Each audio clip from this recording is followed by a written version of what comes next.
Hello, Hoots. Just want to welcome you all to another edition of Talkin' Shop. We've got some big news for you. We're going to have our first ever Talkin' Shop live, and you all are invited. We're going to have special guests, the Biz Cliz, including the Young Bucks, Matt Jackson and Nick Jackson. Of course, Carl will be there. Of course, Doc will be there. We're going to have the Bullet Babe, and of course, myself, Rocky Asuka Romero. Kevin Gill is going to be the host.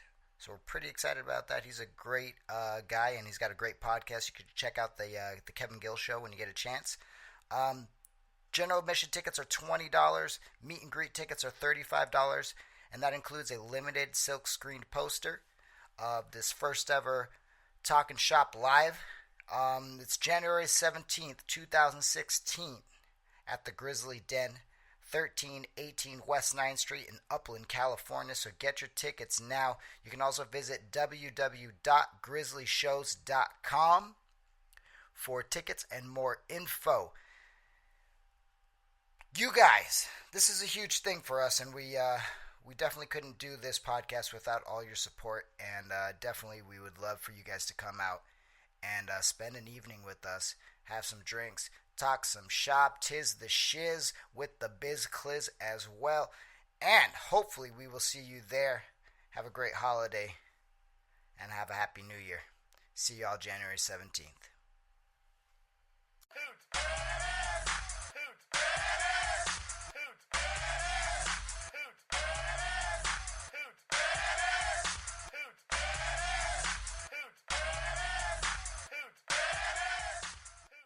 Your ass better call somebody!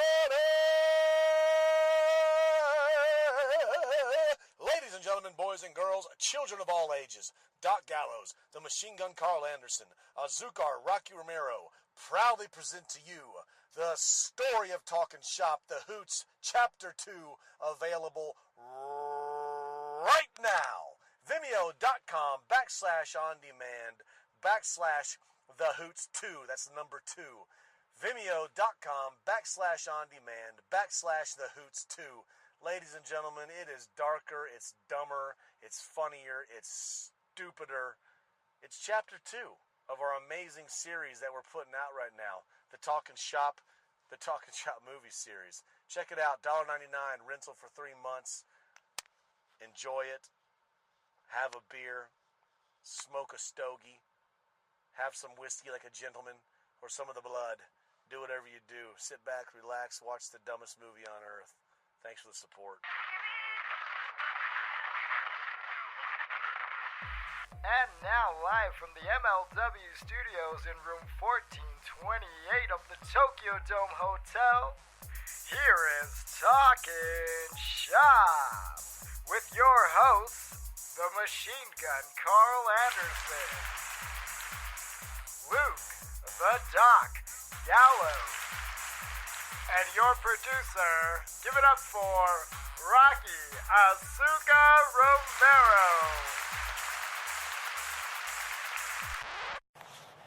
The following podcast will be hosted by the greatest professional wrestler, man, philanthropist, and wrestling promoter of all time. Ladies and gentlemen, 3-time IWGP Tag Team Champion, Doc Gallows, and his broadcast partner for the day. You knew him in the WWE as Mike Knox, as a member of the Aces and Eights in TNA, Knox, and the illustrious and ever-memorable Menagerie. Ladies and gentlemen, also in the car today, Dustin Fordham, the voice of WrestleMerica and the town ass licker. Also in the car today, Mike's girlfriend, Haley. And also in the car today, the NWA World Women's Champion, Amber Gallows. I can't take you serious, bro. Who, me? Yeah. Why? You're just way too good at that voice. What voice? Open your door. Actually, I didn't. You gotta get out of here, Finkel, you son of a bitch! Alright. Alright, the Fink's gone. Ladies and gentlemen, Welcome to the hashtag worst podcast ever. Take off your pants, crack a beer, listen to Talking Shop. We're on the road today, big Wrestle America road trip, and it's really started off well, hasn't it? A little shaky, but you know what? It's about as good to be expected, you know? It's about as good as we can do it, So the ring truck exploded on the side of the road. which was nice. First road trip is actually taken. So then we had to rent a Home Depot truck to pull the ring and trailer. So the ring truck is behind us. We got the talent in this car. And we're heading north for North Carolina for a little Wrestle America fun. So Knox, what in the fuck is going on with you? Well, I heard we're going to have a free bar tab tonight. That's the only thing that brought me up here. Yeah, and karaoke, which is going to be absolutely horrendous. There's But going to be absolutely nobody there. yes, hopefully. Starring Milky. Yeah, Milky. podcast fans, you're all familiar with that son of a bitch, Milky. He's going to be hosting this show tonight up here at Gastonia, NC. D-Rock, what are you doing back there? You like to hear yourself talk? Come on. Man, I'm cramped. Yeah, Dustin is in the way back of the Escalade right now, and he's got the gimmicks piled all on top of his head and body. And I wouldn't have it any other fucking way. Yeah, best seat in the house, where the money's at. Yeah, it's definitely the money scene. Let's see, Docs, you got any good stories? I don't have too many, brother. I don't remember much of them. Starting You off. always start me off good, and then I try to kind of remember. Yeah, well, I don't know if we told this story on the podcast before, but I remember you telling me a crazy-ass story about a time when you were young in your career and you were down in Mexico. You and your partner, Derek Nykirk. Derek Nykirk, little angel, you know. He's a Sweetheart technical genius. Sweetheart of a man. Technical genius. Very good wrestler, underrated. Uh-huh. We were down in Mexico doing our first shot ever. We were down in Mexico City for a couple of weeks. And we were in a hotel that was rented by the hour. Nice. We also turned on the damn television and there was gay porn all over it. Gay porn. It was very, very disturbing Well, who first doesn't trip. like a little of that when you're in a Mexican motel? Oh my God, man! We were sleeping one at a time at the door because we kept hearing weird things. Yeah. We heard of somebody get murdered in the room next to us, which was really nice. We were freaking the fuck out. What did you hear? Well, it sounded like somebody was slapping a turkey a bunch of times, and the poor lady was screaming bloody murder. So we kind of thought it was a sex act. Right. It went on way too long, way more than humanly possible. Oh. Then we heard a couple more voices in there. They were speaking Spanish, so I don't really know what they were saying. Let's see here. How did that fucking end? I can't even remember. I think it just stopped. You know what I mean? And then two people were laughing around and shit. So we're calling the promoter to get us out of there. And they told us it was a good thing we didn't try to do anything or even contact the front desk because we were the only two white people in that whole side of town. And they would have blamed us for it because we didn't speak any Spanish.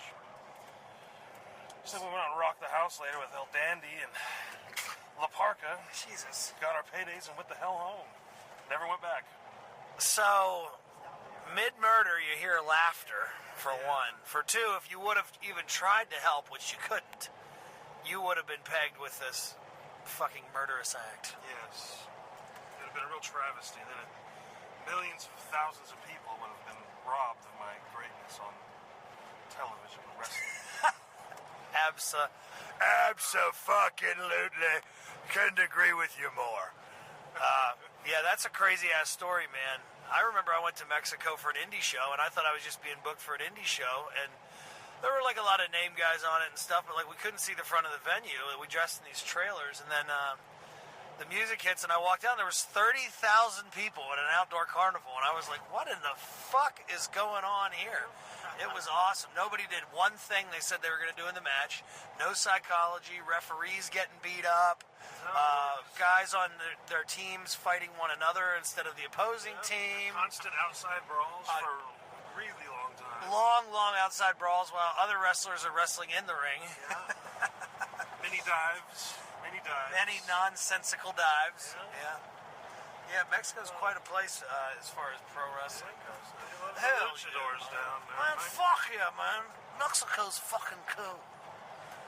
You know what I'm So Dustin here, who is the voice of Wrestle America, worked for Turnbuckle Championship Wrestling when Dusty Rhodes was running around the Southeast promoting pro wrestling as well. Big Dust. You got any good memories or stories from your time in Turnbuckle there, Dustin? Well, the only thing you learn from Dusty Rhodes is always get your money in front before you lace up your boots. That way you never get fucked. Truer words never spoken by the Dream. God rest his soul. All right, so we got a big weekend ahead of us here in Oxycontin. Yep, I'm really hoping that we can tear the house down. We got our first Wrestle America triple shot. Saturday night we'll be back in the new wrestling capital of the South, Barnesville, Georgia. Georgia. I got that old feeling in my gut. The Mecca. The mecca of sports entertainment in the South. We're going to be locked inside of a fucking 15-foot high steel cage. Ooh, man, that's a pretty big cage. Yeah, I know none of you podcast listeners are going to come or buy a ticket, so I don't know why I'm talking about it. But anyway, it's going to be fucking awesome, and I am excited. But tonight, we are going to not only wrestle, but then a post-wrestling match karaoke session as part of the show. I don't know if this is going to be awesome or it's We're going really to be... we're really trying to pump up the karaoke attendance. Yeah, I we're... think anybody would like to sit around some dipshit wrestlers trying to sing goddamn David Owen Cole or something. I think I'm going to go with American Pie. The longest song I can think of. Nice. That way that you can just... Bohemian Rhapsody. Yeah, Bohemian Rhapsody is another good one for sure. Amber, how you doing back there? I'm going to post in this YouTube video of the story he just told. Oh, for God's sakes. Shop Sneak Peek with Knox. Oh, baby. Oh, Knox and all those lovely stories of murder in Mexico. Yeah, you know. Hey, We all gotta have one or two. sounds like a good movie to me. You ought to pitch it to Cap. It would have been a horrible movie. He is a big movie star. He is. The Chipmunks, I hear. Albert and Chipmunk. Yeah, he is. He's in Albert and the Not Chipmunks. tomorrow. He's in Ride Along 2. That's What's the one Let's with Be Kevin Cops. Hart? Ride Along. Right along. Oh, that's right. Yeah. Constantine. Got a big reality show. Can't really release the deets on it, but I'll tell you this. We're happy that he's bringing that son of a bitch to Wrestle America. You can be a part of it too on a major national network. You can be there January the 8th. See AJ Styles take on Jimmy Rave. See me doing some kind of crazy shit I haven't thought of yet. And Amber Gallows. It's going to be an extravaganza Wrestle America Styles Clash, January the 8th, Barnesville, Georgia, 678-588-0508 for tickets.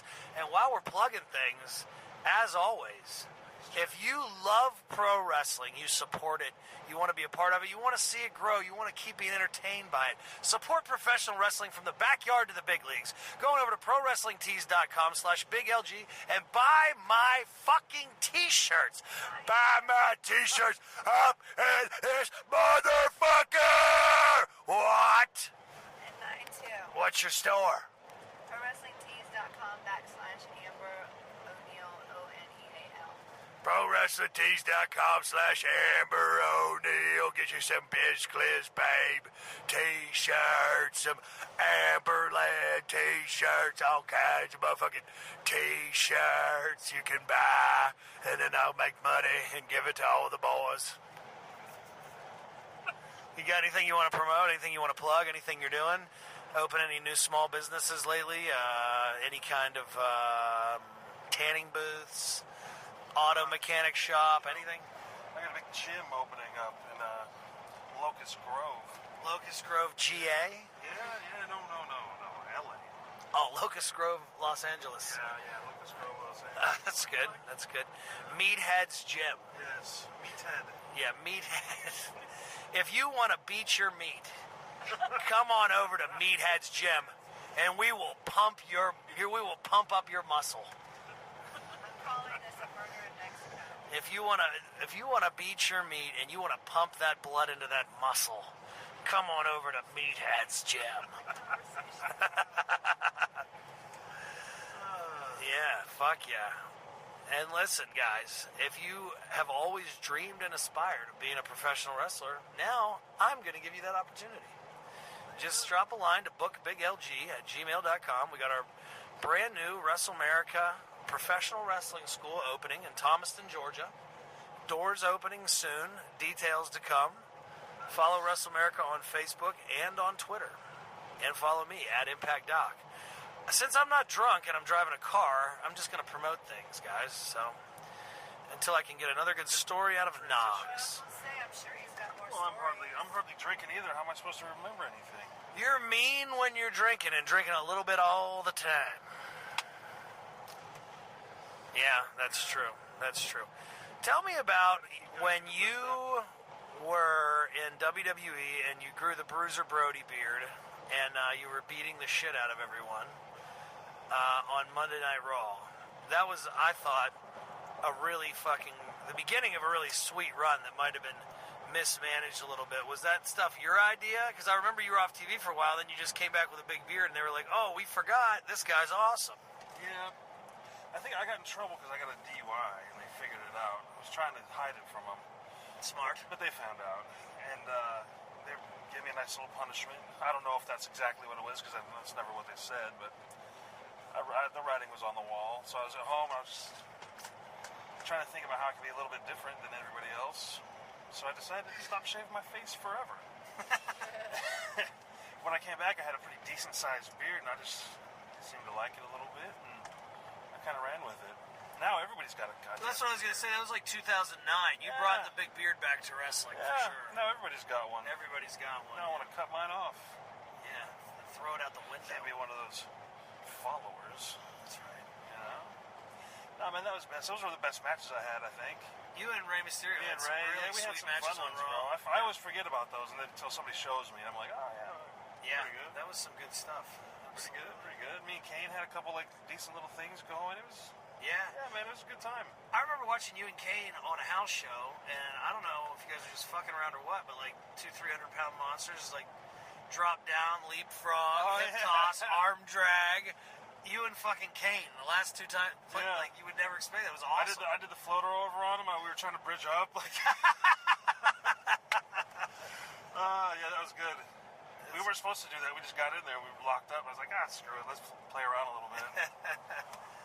I always put over when I'm talking about you the fact that as big as you are, how athletic you are. I think people don't know. You can still to this day, I assume, because the last time you tried it, you certainly hit it into a standing moonsault, which is pretty fucking unbelievable for a man of your size. I certainly couldn't do a standing moonsault. I would just fall on my fucking head. Well, yeah, man. I was lucky when I was a kid. I used to do backflips off the bleachers all the time. So I learned how to go backwards pretty easily. I can still do it. I did it in the local ring last couple of things. I didn't think I was going to make it because there was a high pad there, but I made it. That's pretty cool. I can still do it. You got a trip to India coming up we were talking about. Do you know any details on that? I know absolutely zero details except for it's from the great Khali who was supposed to call me. So I was immediately nervous. Well, I can't understand his English very well. Well, he's probably trying to call you, but his fingers are too fat to touch the buttons on the numbers of the phone. And anybody who knows me knows I don't answer the phone ever. Ever. anyways. That's true. Never, Or ever. get back to you. No, you don't do either of those two things very well. I enjoy my privacy, good man. I don't want anybody to know what I'm You're a doing. very private man.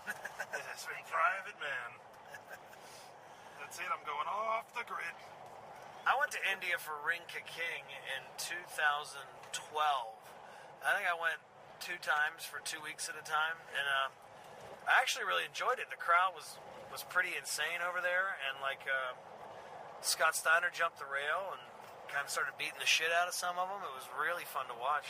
Really good stuff. I bet they love that there. Yeah, I mean, I don't know if they loved getting their heads smashed in, but I sure didn't mind watching it. It was very enjoyable for me. No, but it was cool to see the reaction to the American wrestlers in India. It's just the conditions aren't always best because, India's a little third worldish. But, Yeah, I feel you.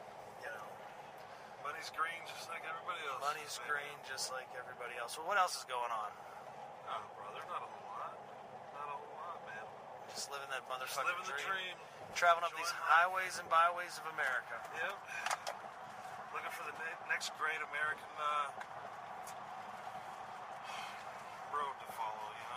mean, you're on it. You're on that WrestleMerica road Estonia. all weekend long. Guys, if you ever meet Milky in person, we've had a few podcast listeners meet him. He's really taken his Talkin' Shop, a little bit of a podcast fame, his little rub from Talkin' Shop, it's really gone to his head. So if you can, please go out of your way to insult him upon your first meeting, and tell him that he sucks. Let him know. It's good for him. He loves it. He loves it. What are you saying no for? Huh? I said, why are you saying no to that? It'll hurt his feelings.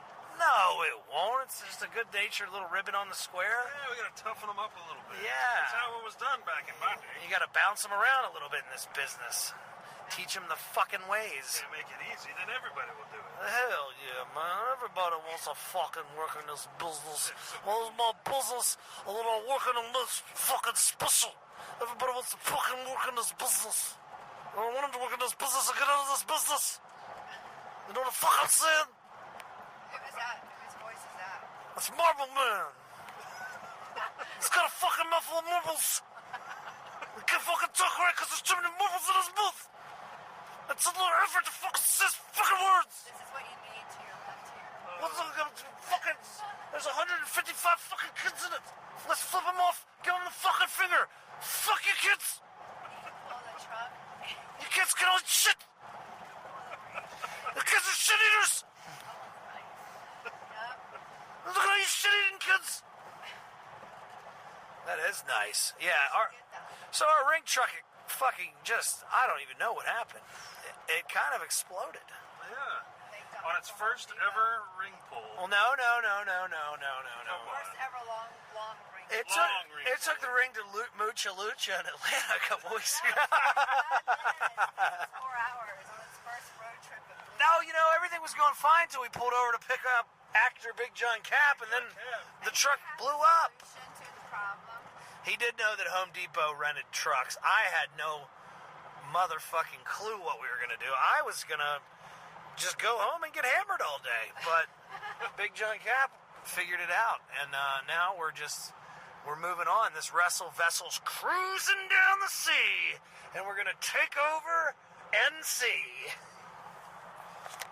Good save. Good save. Dustin, you talk more than anyone I've ever met, and you have nothing to say. You don't have any more stories. He's snoring. Sleeping. That's because Dustin also, he works in the radio business. He's got his own country radio show on a station down here in Georgia. And he books bands out, like a lot of country bands, a lot of southern rock bands and stuff like that. So he's a great guy to know. But last night, he did his annual Toys for Tots benefit, where he had all these, country people of different levels of fame, and he wanted us to come to it. We couldn't show up to the thing because, some other stuff was going on. We were indisposed. But apparently, some of the guys in the band threw up off the stage onto the audience from just soaked in drunkenness. It sounds Singing like. their little hearts out. Yeah, singing like the fucking Wind and Fire, like Milky's stupid ass is going to be doing later today. Milky, if you're listening, we love you, which we know that you are. Milky's a real karaoke Carl, if you know what I mean. He loves to hear himself throw down some George Strait, some Garth Brooks, He really wants you to get lost in his eyes. He likes to serenade women. Never works, ever. He really feels it. He's got the rhythm running through his Yeah, veins. he's got the rhythm, I got the blues. So, I don't know. I don't know what else to talk about here on this driving podcast. We're 20 minutes in. You don't want to plug a thing. I don't have anything to plug. Oh, I got a big Wrestlings of Legend. Wait a minute. Legends of Wrestling in Miami, Florida, where January 23rd. January 23rd. Goldberg will be there. I think I'm going to be beating up the Nasty Boys, a.k.a. getting beat up. Trying to get my payday. I wish I was on that show with you. I'm doing blast last year. We had a fucking blast. I didn't do Miami. We did Met Stadium. We did MetLife Stadium in New York, and it was really fun. It was cool to wrestle there and stuff. You saved the show. I was the most ineffective heel in the history of professional wrestling that night. You saved the show. You sent him off happy. What all did I do? I did a run-in on your match. Yeah. You and Mr. Anderson versus the Nasty Boys, who are under the impression that the Aces and Eights is still a thing. Yep. Running strong. Yeah, so Wes Briscoe and I ran in on the match to help you guys, and then we were beaten up by Accident Smash of Demolition. This would be match 5. In match 6, I appeared again to take on our good friend Matt Seidel, friend of the podcast. So I wrestled him. Then in the 7th match, for some unknown reasons, I became the manager of Scott Steiner in a match against RVD, where he was also managed by Bret the Hitman Hart. And at the end, we were beating up Rob Van Dam. And then just beat the ever-loving shit out. And then Goldberg came in to make the save, and I don't know what happened. We were on the ground, and I was just like, you gotta give these people a jackhammer, you know? I was thinking that he came, you gotta, if you bring in Goldberg, you gotta see the fucking jackhammer. Yes. So I, on the fly, called a jackhammer to Bill Goldberg, and he gave it to me. It was awesome. Kicked in the dick as hard as he could. Yeah, he sure did. With the point of his cowboy boot. Right in my fucking hairy ball bag.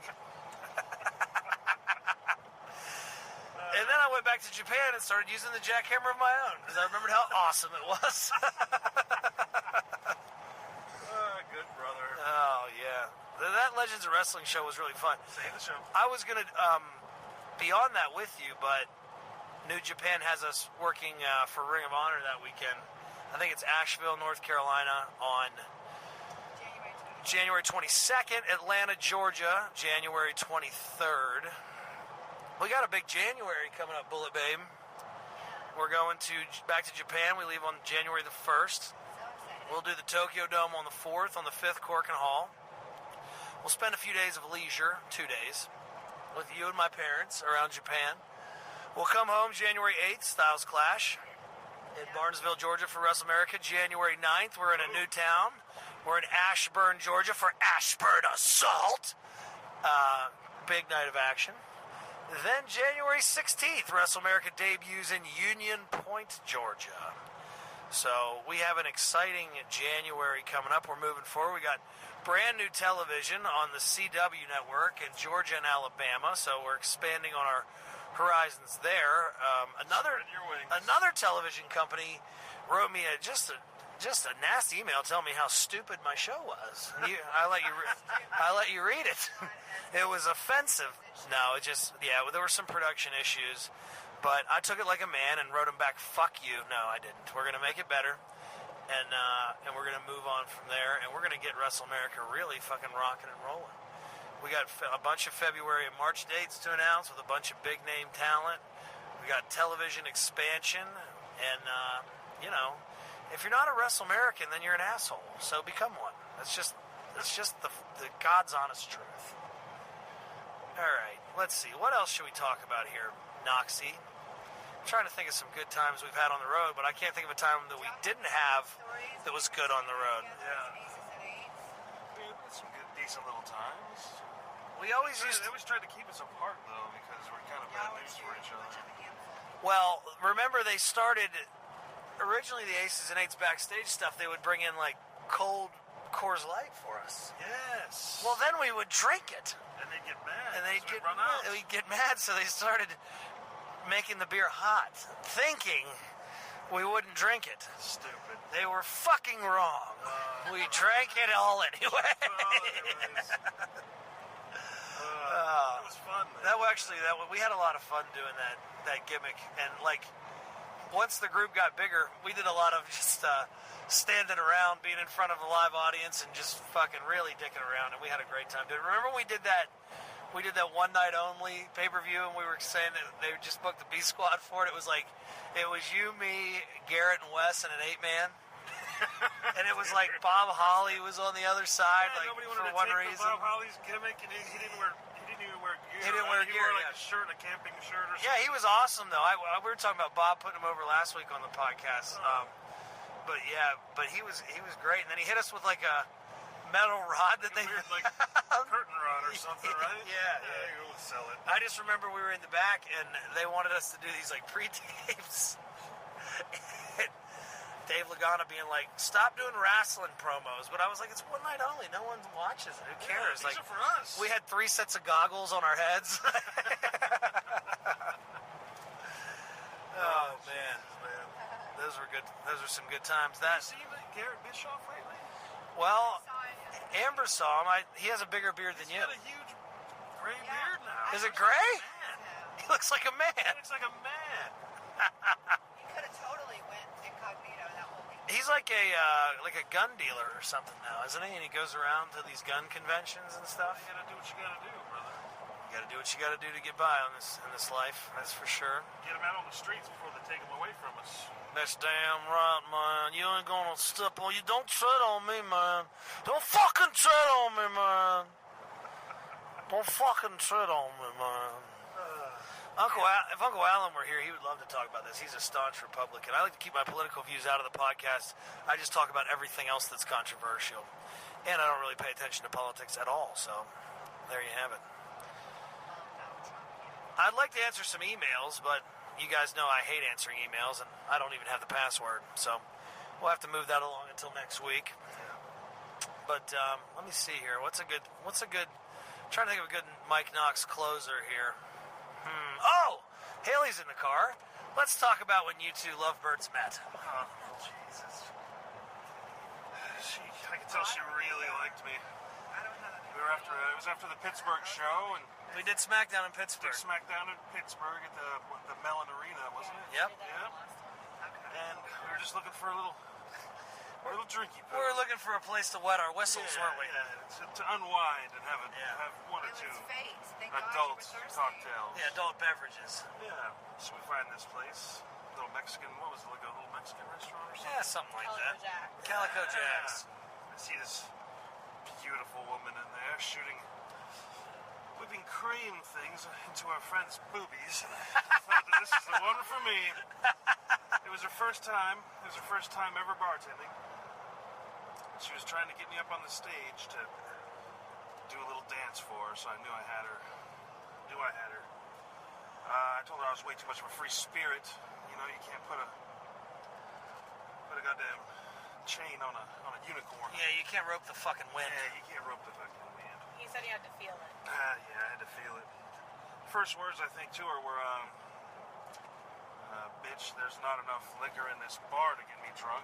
Oh, that's a good opener. Yeah.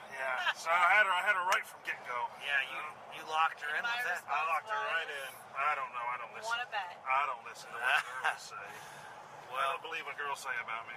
Were you immediately like attracted to him, or did he have to? No. Hell no. I was not. Big bearded man was not my style back then. But you know what? But now look at us. She came back to the hotel room, and I thought she was going to be a rat ski. You know what I mean? nice. But turns out she was actually a nice, upstanding young lady. Well, that's what makes you like So it kind of broke my heart a little bit. They exchanged phone numbers and texted for about a week. I brought her up to the Dayton show, and we fucked. Been together? Well, ladies and gentlemen, that's the close. Once she came to the Dayton show and they fucked, romance was bloomed.